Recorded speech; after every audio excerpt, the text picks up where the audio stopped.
It's the My Michelle Live podcast. Looking for the God story and news of the day. My Michelle Live News and Views. Here's Michelle. Hey, thank you for being with us today. We're digging deep into some stories that have emerged, and they always do. We've all experienced that long, miserable year of 2020 where this little virus seemed to just turn us on our heads.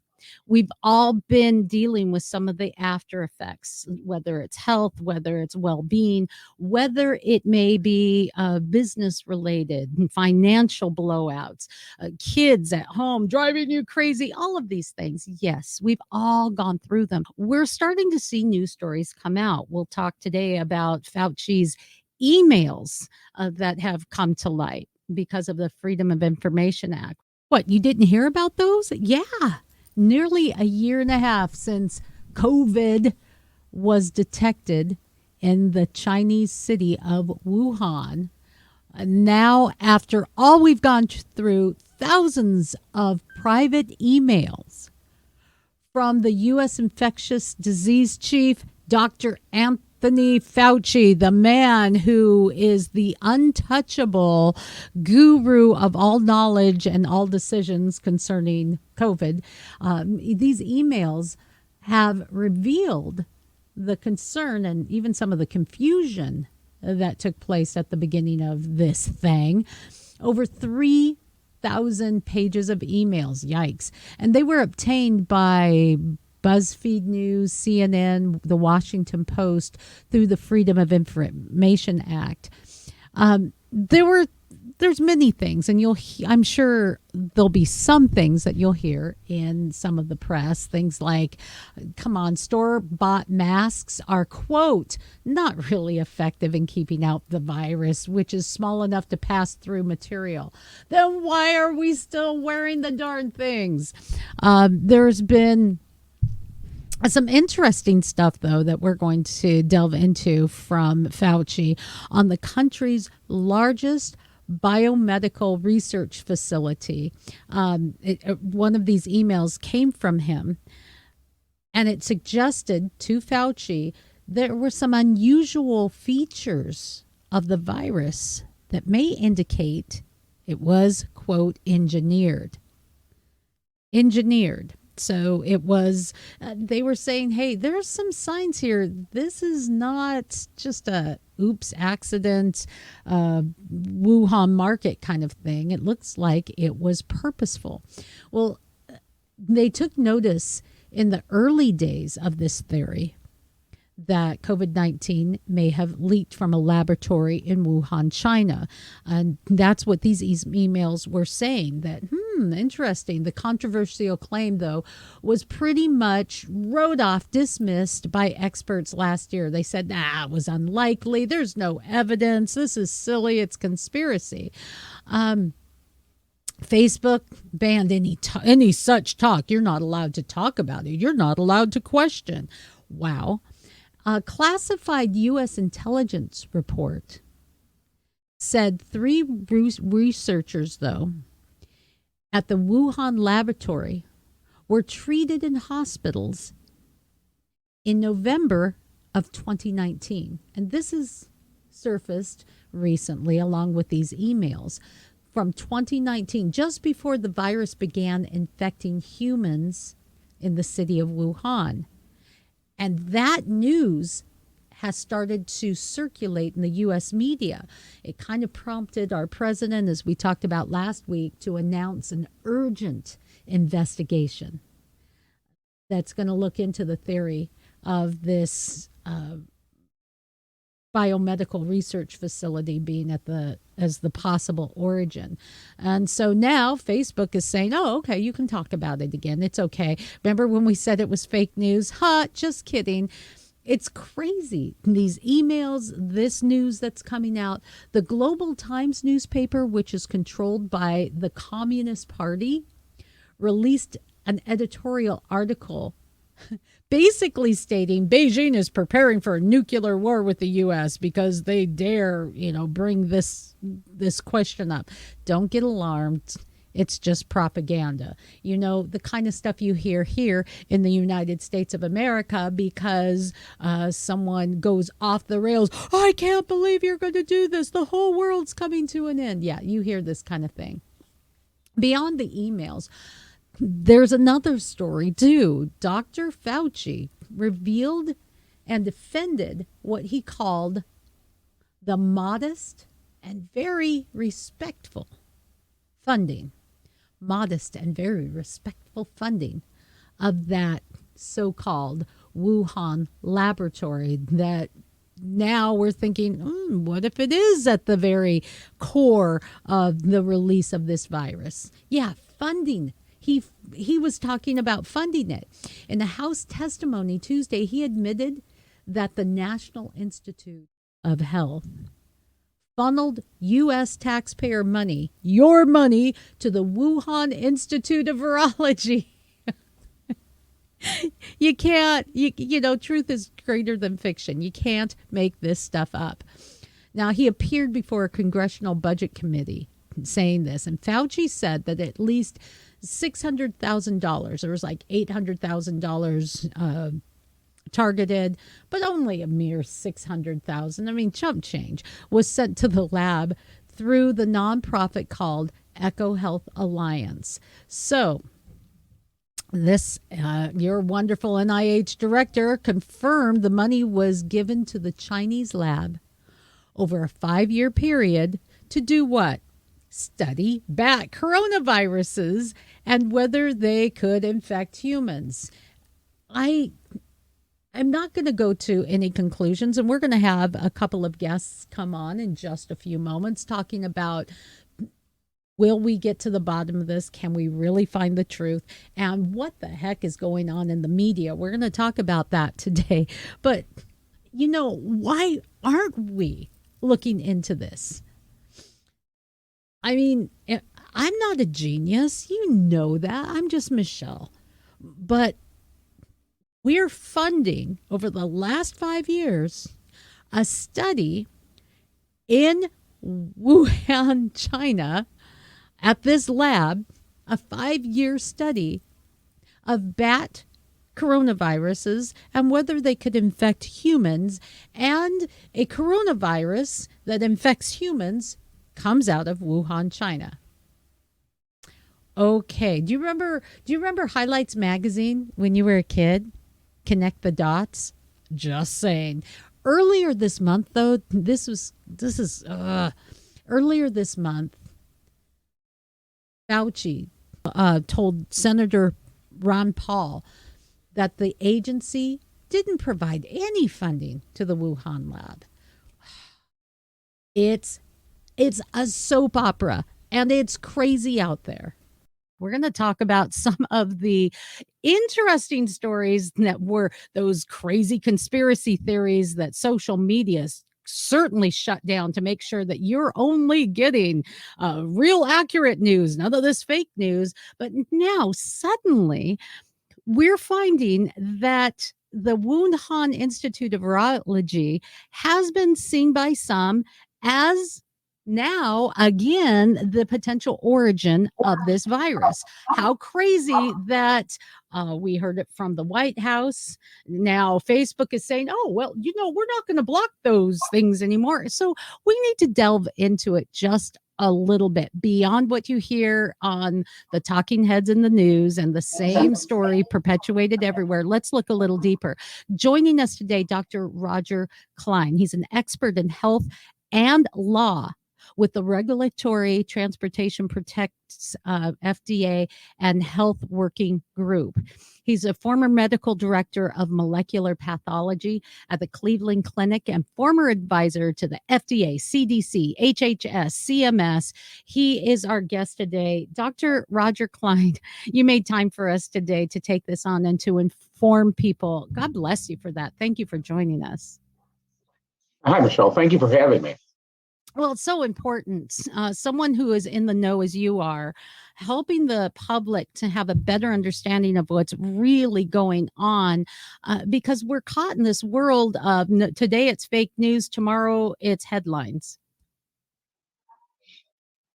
Yeah, I mean, I think one of the biggest problems here has been the overt politicization of anything having to do with this pandemic, or everything, almost everything, in public discourse and public discussions, and it's really impeded our ability to understand what's going on, and it's done much to create distrust in millions of Americans who don't know who to believe, and who are doubting authorities, public health authorities, and others on whom they previously relied, in whom they had confidence.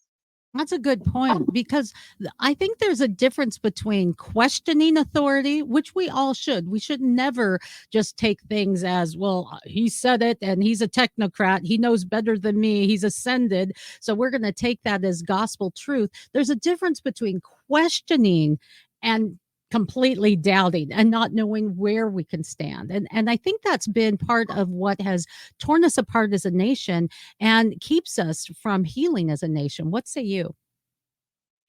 No, I agree. I agree with that.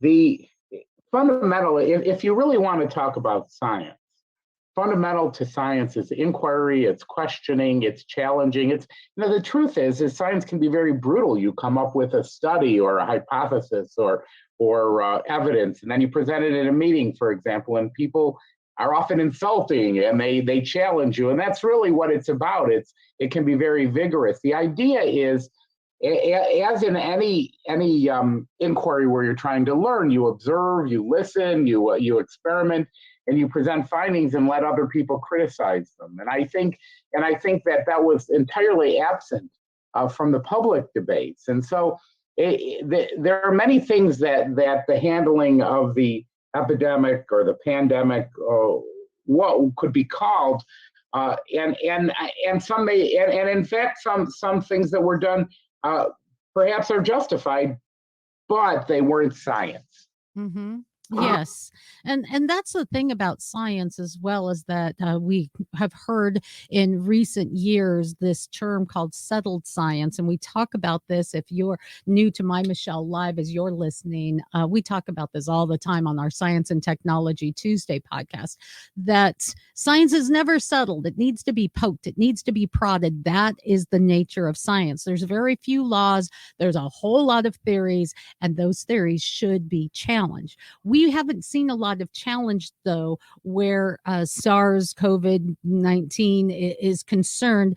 And some of this resurgence in the idea of the Wuhan Institute of Virology being possibly the source of this virus, it was quickly shut down and labeled as a conspiracy theory. Why the resurgence? I think it's partly, first of all, it never should have been ruled out. And I think looking at the way the investigation was handled, and understanding that we're really relying on China to be honest with us for facts, and we have to understand that they won't be, or that they're unlikely to be.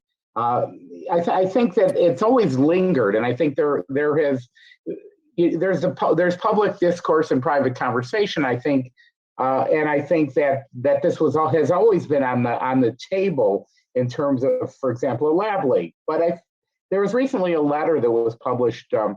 The senior author on the letter, it was published in a very prestigious journal called Science. The senior author was a well-known microbiologist, David Relman, who at Stanford, who along with other colleagues, some of whom were quite vigorous in supporting, for example, some of the measures that were taken during the pandemic, these folks basically said there wasn't sufficient investigation. There needs to be. It wasn't given adequate consideration. There needs to be a transparent investigation. They didn't say there was a leak. We don't know the answer to these questions. And I think that's part of the problem, is people have pronounced made judgments and firm statements about facts, about topics about which there was not sufficient knowledge to state with certainty an objective fact. I mean, it was an opinion, it was conjecture, it was speculation, and I think that's basically what we've dealt with is a knowledge vacuum and people's opinions, models, hypotheses, speculations treated as fact.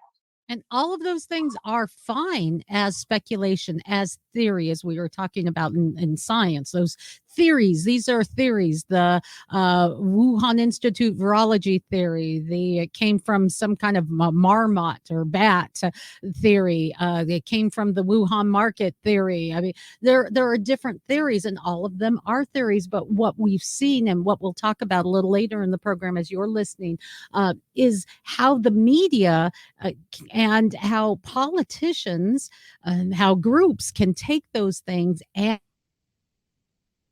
as you're saying, and then once it's fact, it shall not be challenged.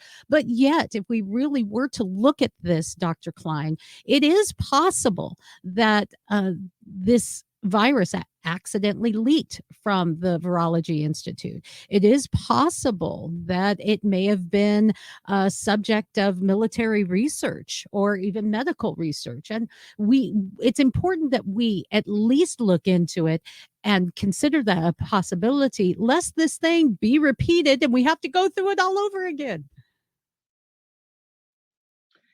And so all of these things are possible. It's certainly possible it was manipulated. There's no question it's possible it was a lab leak. In fact, the Wuhan Institute of Virology was found to be deficient in safety procedures in dealing with these very types of viruses by some of our own government representatives prior to this pandemic. So I think it's sort of it's almost silly to dismiss it as a theory. We don't know that it happened. I mean, we don't, but we certainly have to consider that possibility. Where I have to push back on you is the notion that we're ever going to know, because the truth is, again, we're dependent on a communist dictatorship to provide us with the information, and it's quite frustrating to listen to reports uncritically of what China says. I mean, why would we necessarily believe what China says? And in fact, if it's detrimental to them and they have absolute control over information, I would think that we would be highly skeptical, as we somehow used to be, of information coming out of governments, including our own. Well, right. I mean, officials had safety concerns about the Virology Institute in Wuhan back in 2018. U.S. research funds may have made their way to a research laboratory where there were reportedly identified concerns. So where are we involved? Where is China's culpability? You're right. We may never know, because people need to cover up. China isn't known for telling the truth. They're known for making themselves look better. But if we don't at least ask or encourage our media to do a better job of reporting and investigating rather than just perpetuating propaganda, we're all doomed. Yeah, I mean, I think, and it's sad, because I think the truth is you have sort of more widely watched or older network type media that some refer to as, quote, mainstream media. But I don't think the information that comes from these sources is necessarily any better than information that you can get in many, many other sources on the internet and on the radio and other places. And I think, and that's because of this blurring of sort of this objective type reporting with advocacy and with really a heavy level of bias and really a slant or intent or narrative behind the information that's provided. And with that,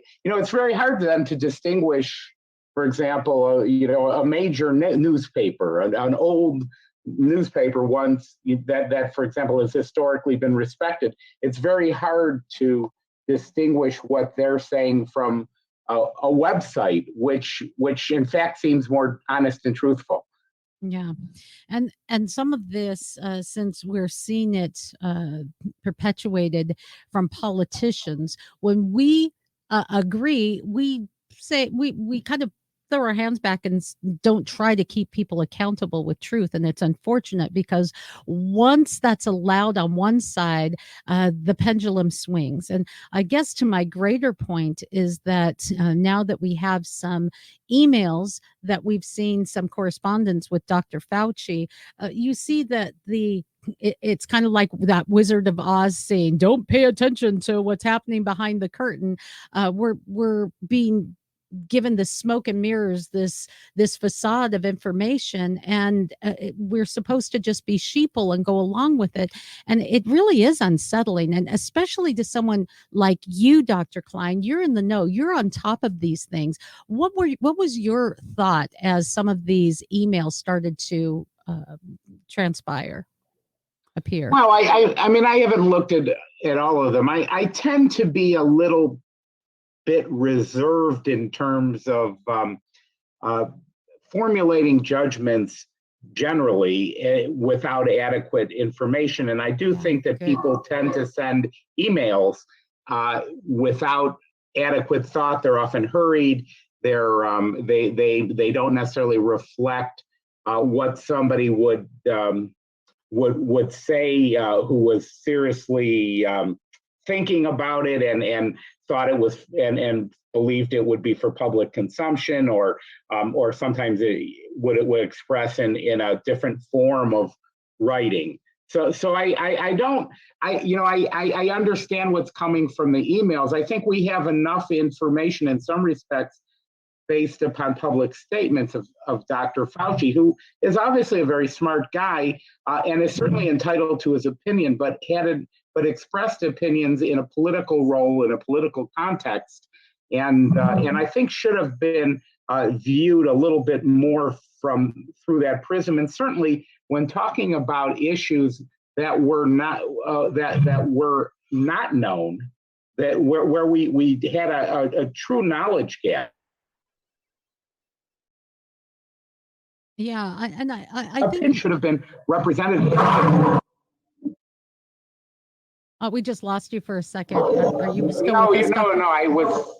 No, I'm with you. I thought you were saying something, but yeah. No, I mean, I think that's important because the point is that people say this is not science to take one person's opinion and elevate it to the point that it's dogma. That's just not how it works. There's lots and lots of smart people who had very, very different opinions. The scientific discourse and the discourse among peers and others was very different than the public discourse. That is such a very good point. I think the thing that can be disturbing is when any one man becomes unchallengeable, that his word is without challenge, without it cannot be come against. You cannot debate it. This is it. And we've come to this place where we almost have this technocracy of these experts who cannot take criticism. And this was to the point that you brought to the table at the beginning of this conversation. And that's why I was so delighted to have you with us today, Dr. Klein, to get us to think that outside the box, to realize that challenge is a good thing, that while we may never know for sure, for certain, what really took place in the development and the beginnings of COVID-19, of this horrible virus, We should never give up the search for truth. I'd like to give you the final word. Well, thank you, and I appreciate the opportunity to come on. And I think you've hit on some very very important points that I would hope your listeners hang on to, in the sense that the most important message I would leave you with is the skepticism of experts when opining about unknowable or unknowable questions, or questions without in which there's incomplete knowledge, are their opinions. And I think we need to be skeptical and seek out a diversity of opinions, if only because we don't whoever's making those opinions doesn't have all the facts, and is just as likely in many cases to be wrong as they are right. I just can't emphasize it more. We saw so many reversals and inconsistencies, and in my view, bad policies that came out of the handling of this pandemic, in a situation where we had incomplete knowledge, we had heavy politicization. And I, it's hard in a scary time, but that's why they say they talk about taking advantage of crises. That's what I would say. And you need to keep a cool head. There you go. Thank you for being one of those cool heads in the mix, and thank you for making time for us today. I really appreciate it. I know you're very busy. This has been such a pleasure. Please come back again, Dr. Klein. Thank you. Thank you. And we'll let you go as we continue the broadcast. Thank you again to Dr. Klein. Today, we are looking a little bit deeper into the story, and I would encourage you to think about something that Dr. Klein said. China might not be honest. They probably won't be. But do like that. We're going to have more to come with a little challenge to the media. And in the meantime, I just want to encourage you to remember this. This is Calitrin, and Calitrin is one of our associates. It's what keeps me energetic, keeps me young. It's like a fountain of youth in the bottle. Go to My Michelle Live for more information, and we will continue. It seems that whatever news story, there's some that are passionate about one thing, some that are passionate about another. But one thing that's affected all of us has been COVID-19, and some of the draconian measures that have been taken, some of the fear mongering that's been out there, how the media has had culpability in spreading some of the news and perpetuating ideas. I'm going to give you an example before I introduce you to our guest. Facebook was banning anything, even remotely associated with COVID-19 coming out of China. The lab theory, for example, banned, gone. Now, suddenly they're saying, I think we're going to reverse that. Well, it happens to coincide with Biden saying, hey, we're going to do a full investigation into this. It really, no matter where you are on any side of a political aisle or issue, it begs for you to just say, what the heck is going on?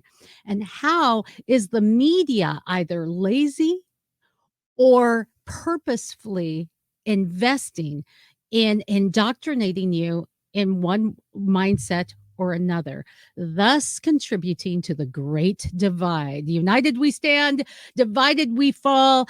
And we are so lucky to have organizations like the Media Research Center, who has made it their purpose to hold the media accountable. And Dan Gaynor is with us. You see his happy smiley face there.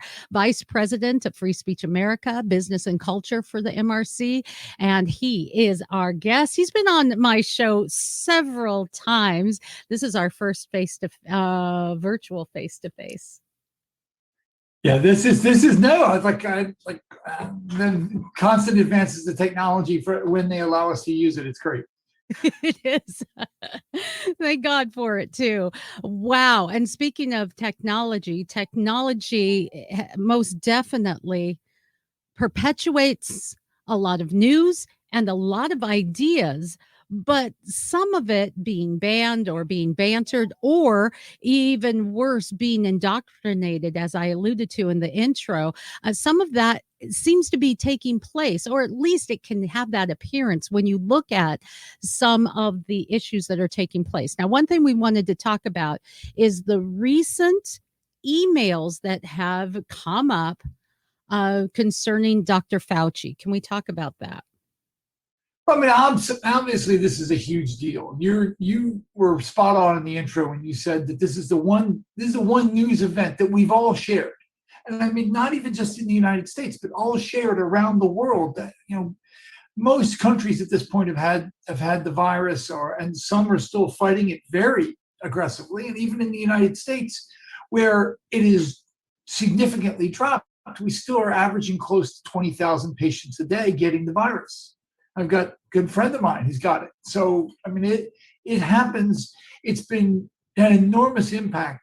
So as part of that, someone FOIA'd, using Freedom of Information Act, FOIA'd Dr. Fauci and found thousands of his emails, which are still redacted. They still got stuff censored out of them. But even what they've got raises a lot of questions. And I say raise a lot of questions. Okay, how about should raise a lot of questions? Because the emails come out, ABC, CBS, and NBC News, we're going to ignore it. They go to the White House presser. They don't ask questions about it. Although the Spectator, the British paper, one of the reporters for that, Amber Athey, said that she would have asked questions. She just wasn't called upon. Shocker there, because the press secretary doesn't want Amber asking her tough questions. So what we've got is kind of the continuation of what has been going on for more than a year now, which is China's censorship.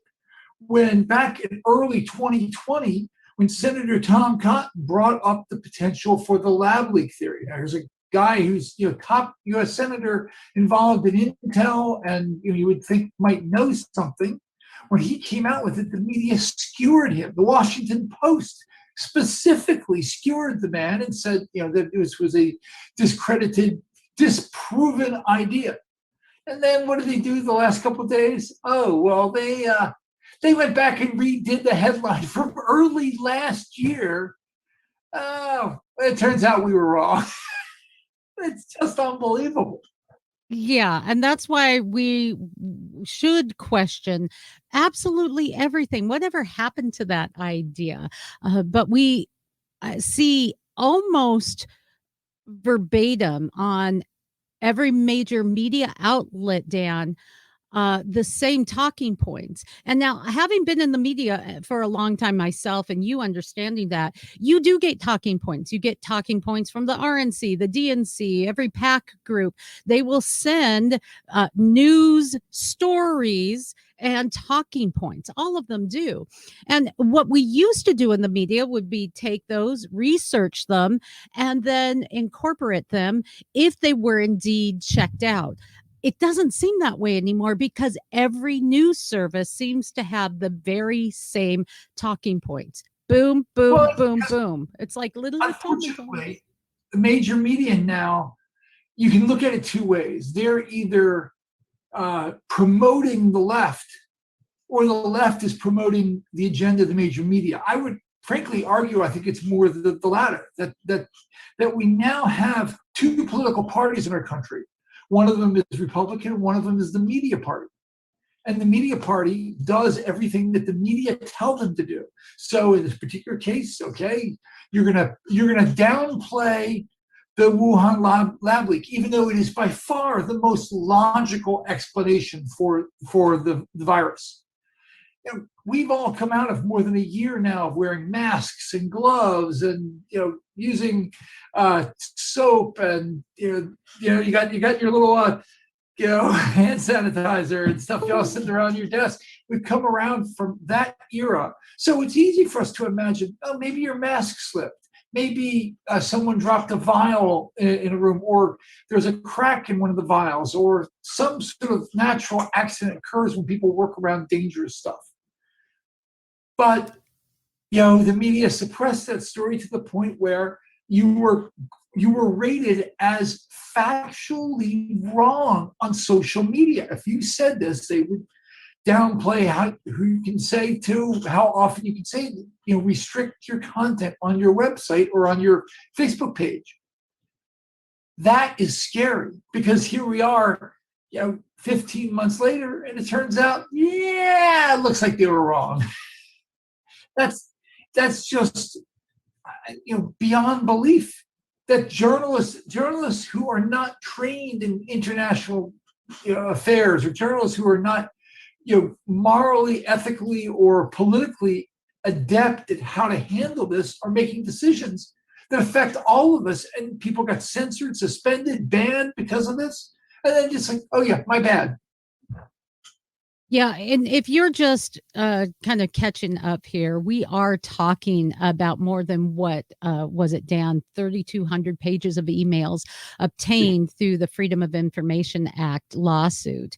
And it was covering from January to June of last year. And it really did give us a glimpse into what was really happening behind the scenes, the duck feet behind the smooth appearance of Dr. Fauci as he approached this health crisis we now know as COVID.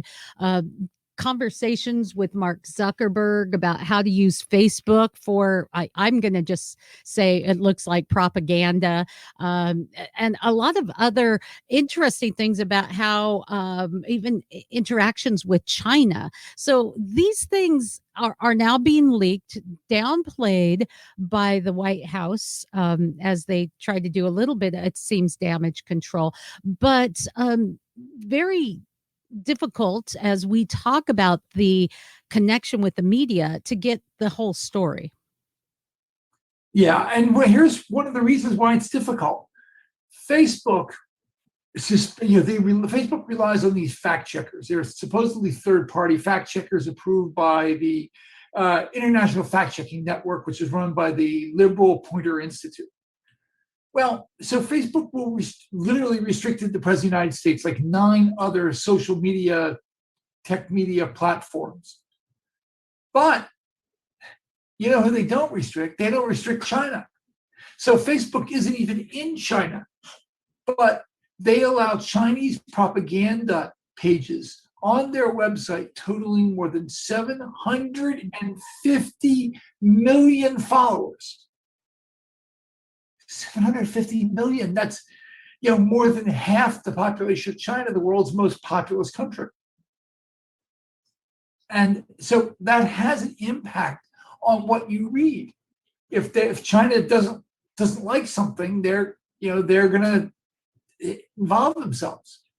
And so China didn't like the Wuhan lab leak story. So is it a surprise that Disney, ABC, or NBC, which is running the Olympics, that they don't want to promote this? No, that's typical business. It's a free market approach. Just let the businesses do whatever they want to do. But we also have a case of the media gets quite involved with selective, I would say, outrage. You mentioned Disney, NBC, and the like. We can be outraged about many atrocities, but when it comes to China, well, not so much. We're going to film Mulan in the very place where, as we're filming, we can just gaze out across the valley and see an internment camp, for crying out loud. But, that's okay. That's all right. Yeah, the Disney filmed the Mulan movie in the same area where China is genociding Uyghur Muslims. Now, I don't care what political team you consider yourself on. I don't care what media outlets you follow or whatever. We, as a nation, used to be against genocide. But the media, they so hated the Trump era, they hate the right so much that if it's not promoting their agenda so much they're not going to be, don't expect them to be journalists when necessary here. Yeah, and the problem with that is we will turn a blind eye, and we've seen this from left and right. We will turn a blind eye when there's a promotion of ideas that work for me, that I believe in. It's like, yeah, we got you. But we don't realize that we're cutting off our own legs so that we cannot stand as a nation.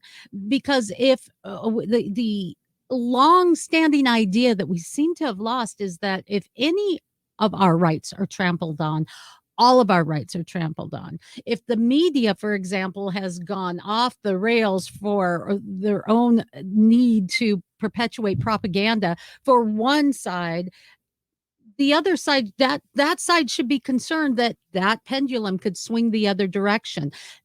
The only way to have a free America is to have a free press. Otherwise, we are in danger.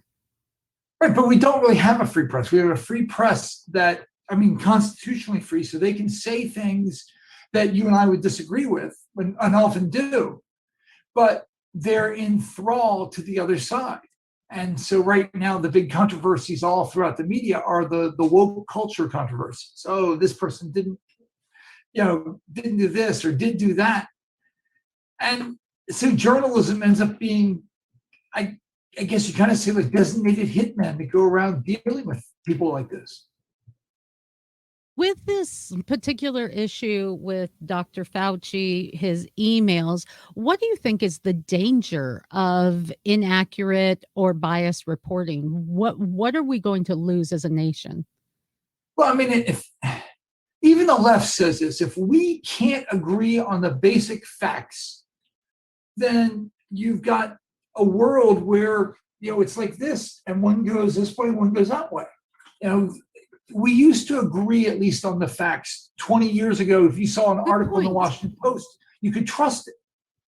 Yeah. Now you see an article in the Washington Post, and I immediately assume it's pushing an agenda and not necessarily telling me the news. Wow. And, good point. So when we can't even, what you're saying is that back in the day, we would agree on a news story, on what happened. Now, how we deal with that, how we interpret it, what we're going to do next. Oh, yeah, we would have differing opinions. But because we had that basis in mind and maybe a similar goal of fixing a problem, we can hash it out. Sometimes it wasn't pretty, but we could hash it out. I go back to biblical references. Iron sharpens iron, so one man sharpens another. You become sharper, you can become better because of that diversity. We not only don't allow that diversity, we can't even agree on the basics of the facts, what this is, what happened, what is day, what is night, what does the color blue look like? We just can't. Yeah, and it ends up being a very important thing. The left is right now running on this argument that January 6th riot was an insurrection. They've spent my entire adult life complaining about how many guns conservatives have. And then an incident, then clearly a riot, but a riot happens, nobody brings guns, and the response is, oh, it's an insurrection. Look, if you're saying that the people who have all these guns didn't use any of them, then you can't be saying it's an insurrection. You just can't. But you can argue it, but you can't perpetuate it as fact. And that's the difference. There's no problem. I have no problem arguing that or bringing that to the table. This feels like okay. But when we don't allow for alternate points of view and we perpetuate it as fact, that's dangerous. And secondly, when we don't apply the same logic, the same rules, or the same reporting to some of the violence that took place just months before, then we're not a balanced media anymore, and we're not telling the truth. Right, because I mean, let's face it, we had the left, the Black Lives Matter Antifa rallies turned into riots nationwide. Black Lives Matter Antifa people besieged and continued to besiege the Portland courthouse, the federal courthouse. So if you're saying, oh, well, it's because they attacked the federal building, well, then how come not this building that they went for months? That building, that protest / riot / attacking police got positive coverage. Remember when they lined up the moms in front of the group? Oh, well, the moms they want peace. No, they don't. They're just serving as human shields for the guys who are trying to blind our police officers, physically attack them, and burn down the building that they're in. And so we never got fair coverage for the media about this. Just one more example. So here we are today looking forward. We have had throughout COVID, we've had the loss of life. We've had the loss of jobs. We've had the loss of many liberties. We've had to face depression and social anxiety as never before. These things are facts, that we can camp on. No politics involved. Those things are true. Now we're being perpetuated it's being perpetuated the idea that vaccines are a must, and if you don't take a vaccine, you're evil. It's like segregation. Even in the state that I live in, Washington, this is for the vaccine. These are for those. Don't drink from the same fountain and get to the back of the bus. Now, what we're not hearing, though, if you're going to make a choice, I've said this with everything from abortion to gun control. If you want to have choice, you have to have all the facts. With the vaccine, we're not hearing about the people who have gotten the vaccine who have contracted COVID, the people who have been hospitalized and then listed as COVID patients, but not attributed to the vaccine. There's a lot of things that we are not hearing. And this comes at a time where we've lived out a whole year of now we're finding from these emails, being told one thing, something else is happening in the background. Yeah, I mean, you use a word that I just want to really, zoom in on. You talked about liberties. Every major issue in America now comes down to two words: liberty versus safety. And so, I don't fault the people who want to get a vaccine. I've got a vaccine. I got it. It worked. My father's older. It allows me to interact with him in a retirement home. I understand why some people wouldn't. If I were younger, maybe I would choose differently. It's up to personal decisions. But that's the liberty argument. Mm-hmm. The left's safety argument is everybody's going to get the vaccine. I won't feel safe until every human on Earth has gotten it. Well, newsflash, every human on Earth is not getting it. And so this, massive push by the media and all that we've got to pay for the vaccines for every part of the world, and we've got to pay for getting them there, and they want to use it to break copyright, the trademark abilities of these major companies. I'm like, okay, well then, if you want to do that, why not one of these lefty billionaires buy it? Why not? Oh, well, we don't expect that. We expect the government to do it. So we're not allowed to restrict illegal immigrants coming over the border who might have the virus. Not allowed. The left, you can't do that. That's racist. But we then have to help the entire world pay for how it gets the vaccine because, then we might get it. Well, of course we might get it because we're letting everybody coming across the border. You won't allow us to restrict the border.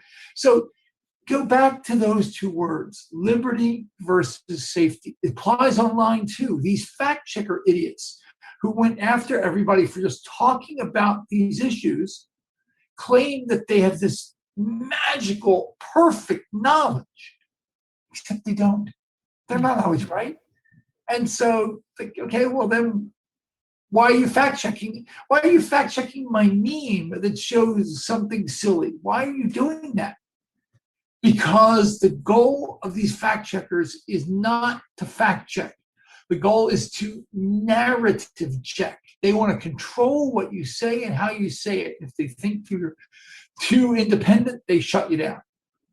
This is the stuff that we used to make fun of about life behind the Iron Curtain, how they were told to think such a way, and we would laugh at them and say, "That's crazy. Everybody believes that." And here we are with this very same problem. And as you mentioned, liberty and safety, that famous quote by Benjamin Franklin, founding father of the United States, one of the founding fathers, by the way, for those of you who are not taught history in school anymore. He said, "Those who would give up essential liberty to purchase a little temporary safety deserves neither liberty nor safety."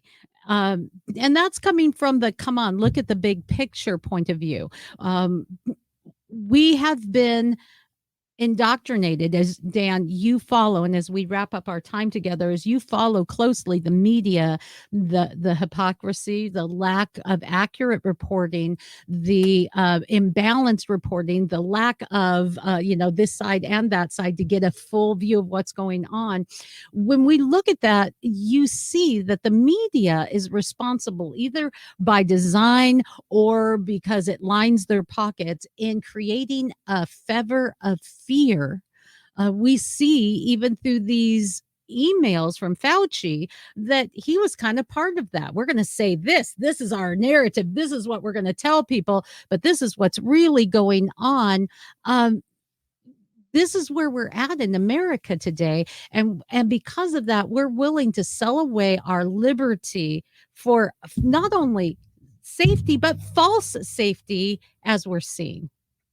Well, I mean, I'll show you how bad it is. There's a Dr. Vladimir Zelenko who was really about the first doctor to raise the issue of either preventative or early intervention therapy, not just the hospital therapy, but and that's where you get hydroxychloroquine, ivermectin, and zinc, and all this other stuff. And he called with the Zelenko protocols how to do this. And Trump referenced him at one point. He was censored on, of all things, Google Docs this past week. Now, for people who don't understand, maybe if you use Microsoft Word saves on your computer. Google Docs is shareware, is free, where you can just go online and use it, and then you can share a document with somebody you're friends with or a professional. And he was blocked on 6 of his own documents. That's very, very scary that they couldn't share them to me. So, going forward, the left and the media want to control what we can say online and off. They want to, okay, well, you spoke to this organization or that organization. We're not going to allow you. You said the wrong thing on tech media, on Facebook or Twitter. We're going to silence you. That's a lot of control. Here is what I want to get to. For me, I want to on this show, whether you have a faith or not, there's a deeper story, and I call it the God story. If there's a God, what's he doing in all this? And what can we learn? What does he expect of us? And I think the deeper story is the truth sets you free. If you are so busy hiding something that you think is a lie, you might look a little introspectively and see, what are you really afraid of? Because even the Bible, even God himself says, come, let us reason together. Come on, God says, bring it. Challenge me, test me, try me, prove me. If God isn't afraid of being challenged, then why are you? Why am I? That's the deeper story, Dan. I want to thank you so much for coming on. And you kind of did this last minute. I cannot tell you how much it means to me that y'all are always there for me, that we can get this out and get people thinking about that deeper story, about setting ourselves free and maybe a little hope for the nation. Keep doing what you guys are doing at the Media Research Center. You guys rock there.